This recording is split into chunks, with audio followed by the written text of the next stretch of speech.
Good day. Today we're going to talk a little bit about executing technology projects in a difficult economy. Right now, as you've all seen, the economy is gone down quite a bit in the past few years. What I'd like to explain is how to deal with that from an IT perspective, how to get projects approved, and how to move through this difficult time. I was asked to talk a little bit about my background that may help you to understand the presentation a little bit better. I've been in IT for about 20 years. It started out in system engineering and sales engineering, and so I've done everything from install servers, routers, and now I'm up in management and I deliver technology and operations solutions. What we're going to do is talk a little bit about what's going on today in the economy, what's changed, the impact on technology, the impact on staff and vendors, and then what opportunities we're going to see, because there are definitely opportunities. Going through the problems a little bit step by step, how you go through and work through an IT project, and different things that you're going to see today and things that you're going to have to do differently than you've done in the past. And then I've got a couple examples we'll talk about, and then a brief summary. So, what has changed in the past few years? Obviously, flat and declining revenues. Businesses aren't making as much money. People aren't spending. It makes it challenging.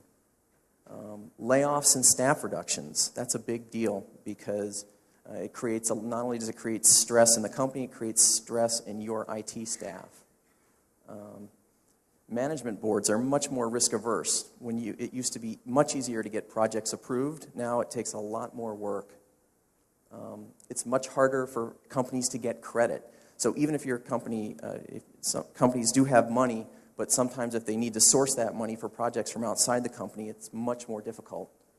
Obviously, there's greater competition. There's less business, and the companies are all really hungry. And there's much more uncertainty in the market. People are worried about what's going to happen in the future. They don't know. And again, that gets back to management boards being very risk averse. And many companies are simply fighting to survive. I don't know if that's any of your companies, but many of them are. It's not just a performance issue. It's are we going to be around next year? So what does this environment do for technology managers? How does this make your life difficult? Smaller annual operating budgets. Many of you have probably seen your budgets get cut. Many of you have seen your budgets get cut and then get cut again. It's not uncommon at all right now. More non-IT involvement in decisions. Whereas in the past, an IT department may have been able to make a lot of decisions. Here's our budget, we can do what we want. Now, you often have to go outside of your technology team to get more buy-off from different departments. Reduced signing authority for technology managers, same thing. Maybe a CIO had $100,000 signing approval, and this year he's got a $20,000 approval. It's been happening a lot. Talked about previously, approved budgets getting cut, increased complexity in project approval. It takes many more steps, and there's much more rigor in the approval process than there was in the past. And greater scrutiny on budget numbers and assumptions. You may not just have to cut your budget. Management may want to look at your budget line by line and see, okay, don't just take 10% off. I want to see exactly where you're taking that. Show me. It adds a lot more complexity to our job as IT managers. So what does this mean for your technology staff and vendors? How does it affect them? Employee and vendor relationships can be strained. Your staff, they're worried about their jobs. Am I going to have a job tomorrow? Well, what am I going to do? Management requires much more work for less time and money. You have to still perform as an IT manager and a CIO, you have to make sure that you can perform the technology operations your company requires, but you may have less staff, or you're almost certainly going to have less staff and less money. So, reevaluation of vendors, that's something that you might have to do because you have less money for your team and your internal staff, so you probably have less money for the vendors. So you have to reevaluate the vendors, maybe review your contracts, actually almost certainly review your contracts. Operational cuts, so you have to reduce your budget so much that you can't just reduce what you're doing in projects, you actually have to reduce what it takes to run the business on a day-to-day basis. And that is going to mean more problems for you. This is from the United States Federal Reserve, just some numbers. And what I'm trying to show you is that the economy is very cyclical in nature. If you look at the low points on the graph, that's when there have been difficult economic times. So 1970, 1975, early 1980s, a little one in 2000, that was the dot-com bust. And then, obviously, you can look at the end in 2009. We're in the middle of quite a big one. Although, by most measures, we've turned the corner. Things are getting better. I see this in North America, and I see it in Western Europe. Oops, sorry. So what kind of opportunities do we get from this? Because there are opportunities. Business is getting better. The budgets are starting to come back slowly. I'm seeing this across the board. And so the next thing is that you're recognizing on that last slide that the economy is cyclical in nature.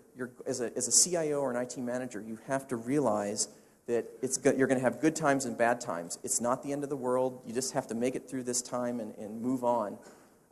But you're going to have ups and downs.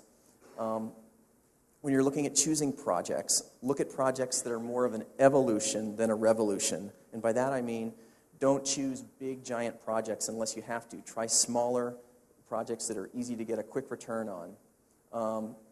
Get ahead of the curve and plan for recovery. I have some clients that are still out there cutting their budgets, and now is not the time to be cutting technology budgets because we've turned the corner. Things are getting better. The last thing you want to be doing now is cutting your budget, because that's going to affect your operations. So the time to be cutting budgets was 12 to 18 months ago, not now. Opportunities. Look and listen at your company meetings. A lot of technology managers, they're interested in technology. They're not necessarily interested in what other parts of the business and what they're doing. You can sense a lot of opportunity by looking at what the other teams are going through and their pain points, and you can see possible projects. Again, how might IT ease the pain of this economic downturn? A couple of project stages. I just thought it would be helpful to go through various stages of the projects. I know as CIOs and IT senior management, you're very well versed in going through project management principles, so we won't touch that. But we're going to identify some projects, or create support, developing and funding a plan, how to communicate, project delivery, and operations. So let's talk about that. So identifying projects. Where can we add the most value? Value, that's what you need to talk about right now. If this were my company and my money, would I approve this project? Some of this sounds like common sense, but I run into this again and again where IT managers get wrapped up in the technology and they forget, how is this going to help the business? If you're helping the business, if you would do this with your own money and your business, you're on the right track. So, a couple of projects. Reducing costs. Most technology teams, you're cost centers. You're not profit centers. So your goal is to reduce operational costs and make things as efficient as possible. In some cases, you may be profit centers. Like, for example, right now, I've seen in North America, if any of you are in the banking industry, online banking is huge, and it's a very good way to get additional customers. And so if you can build out your web infrastructure and you can help to foster innovation in that way. But again, most IT teams are cost centers. Making operational improvements quickly. So you have to be able to do a project that's going to have a quick payback, because right now everybody has a short attention span. They want to see solutions now. Increase customer and client satisfaction. That may not be intuitive, but it's very important right now because, again, remember in the previous slides, there are fewer customers and more businesses looking for that work. So you want to make sure that your customer or your client, depending on if you're a company or a vendor, I know we have both in the audience, you need to make sure you're making everybody happy. Adjust the changes in company and market conditions. This is a big one too, because even though the economy is getting better, we could have some little bumps. So you need to make sure that you're flexible and your projects are going to have a little bit of slack in them. Centralizing and decentralizing company operations. Difficult economic times, you could have Your firm may be downsizing, it may be consolidating, and those are also IT projects where you can help, even though it's a difficult thing, you can help and make things better.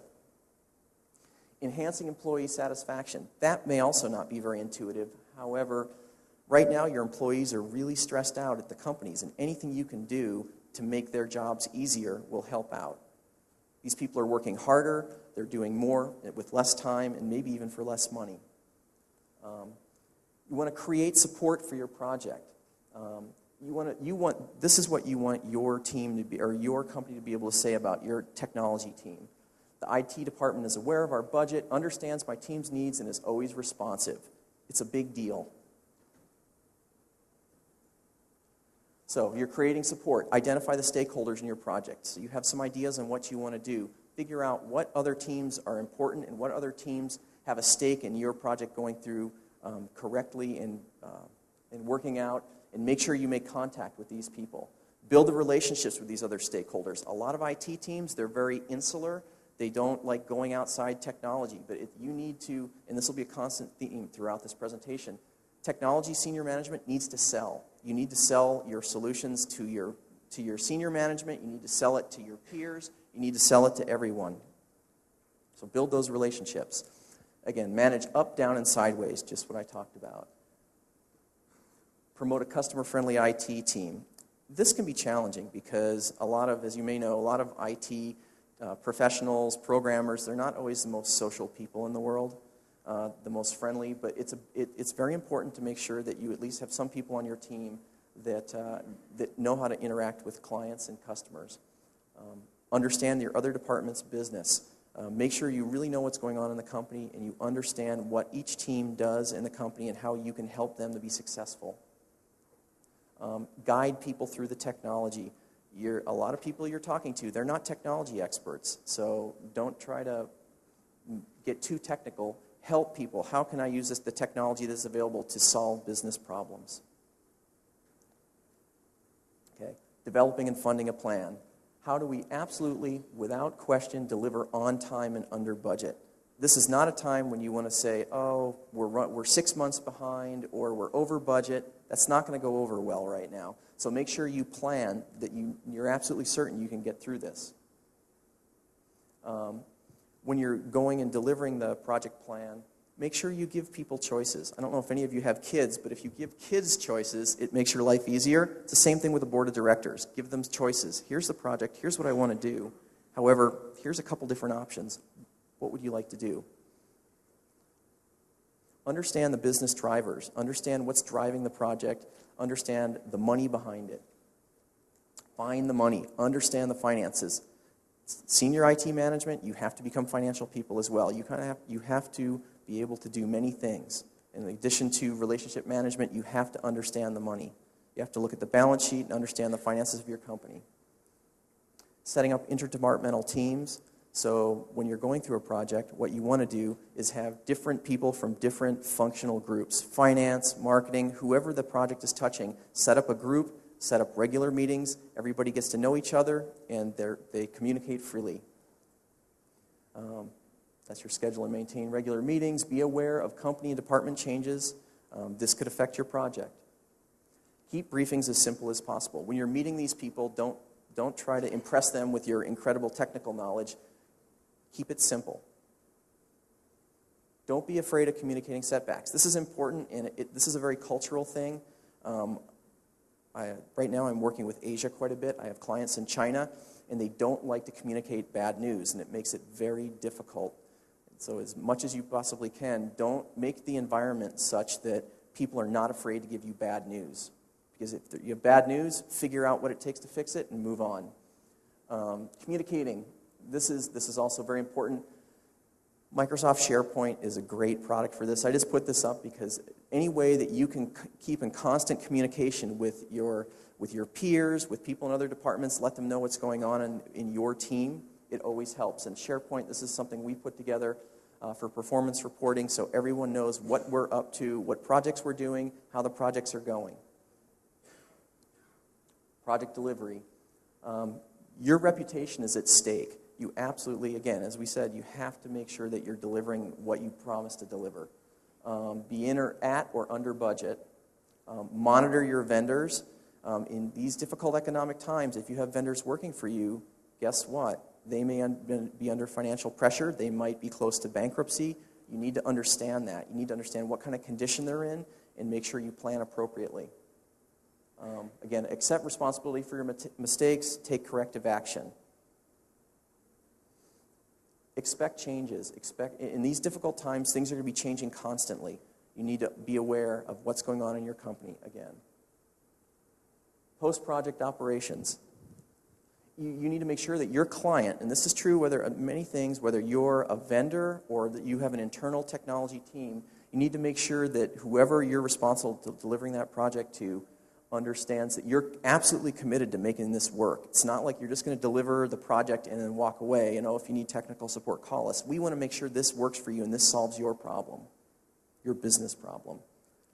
The other thing that this does is if you stay engaged with the client's departments after the project, it enables you to look for new opportunities for how IT can help the company. Consider using feedback mechanisms. So in other words, after the project is complete, what can you do to kind of have people rate how you did on the project? Customer surveys. This is a different example, but after the project is done, send out email surveys to your client, the people, whoever you delivered the project to.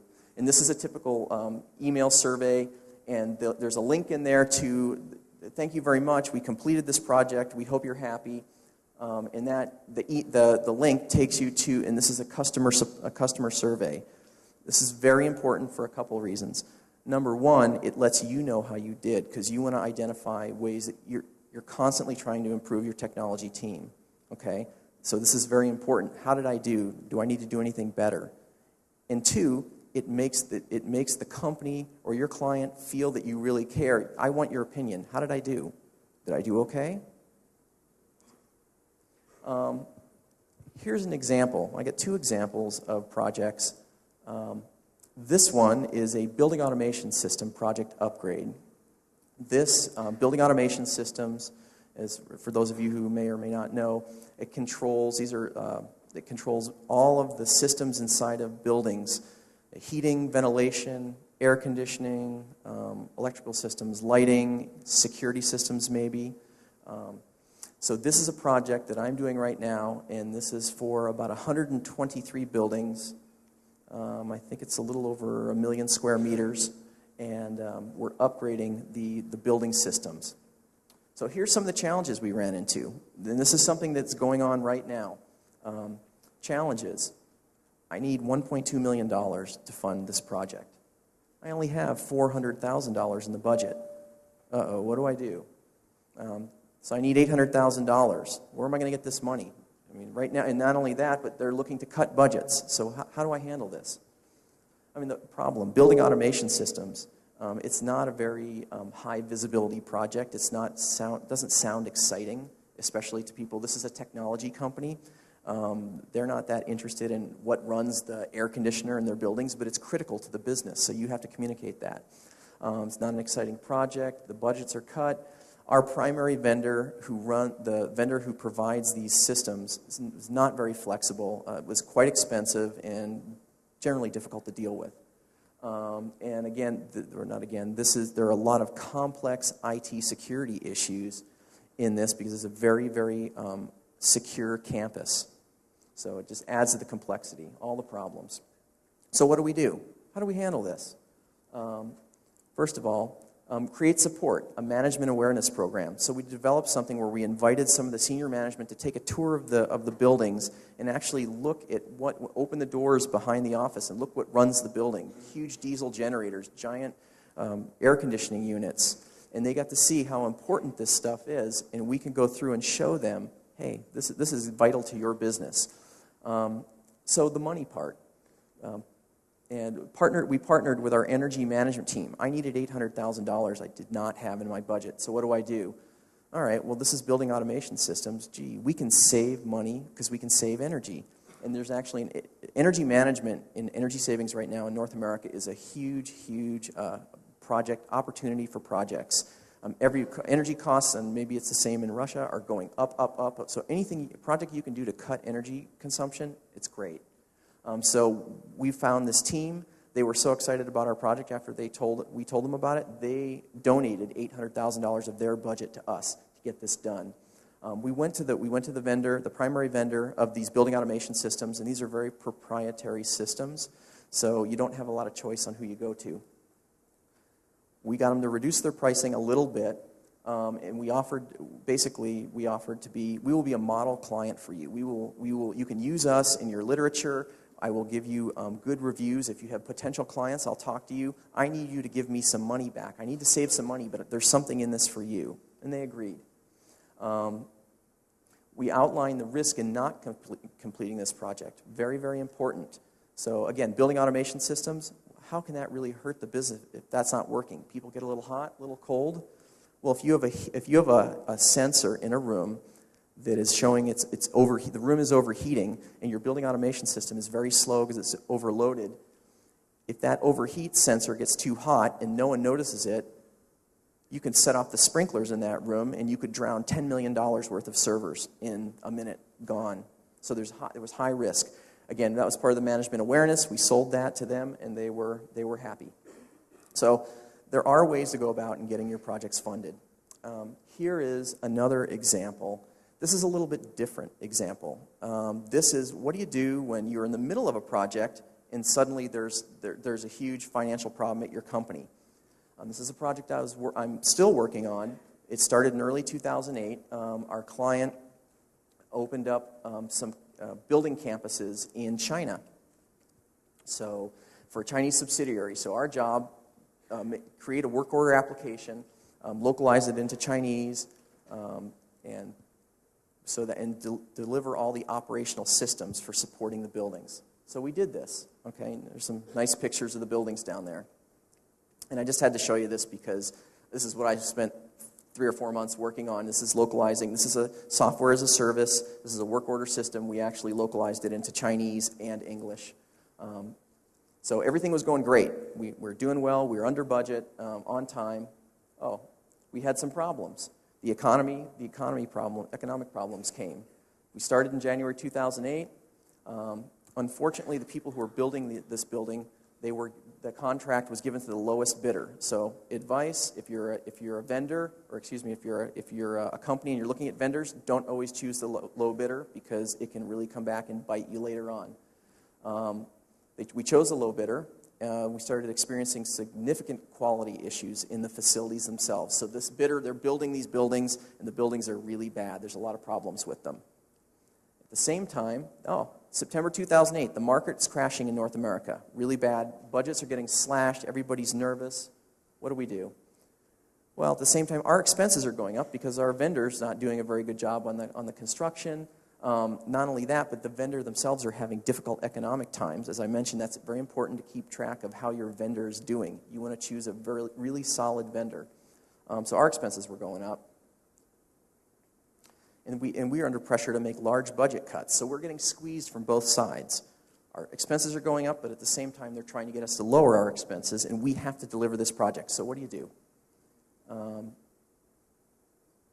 First thing we did is that because we had been delivering on all of our contractual obligations, the company really trusted us. Our client really trusted us because we always delivered.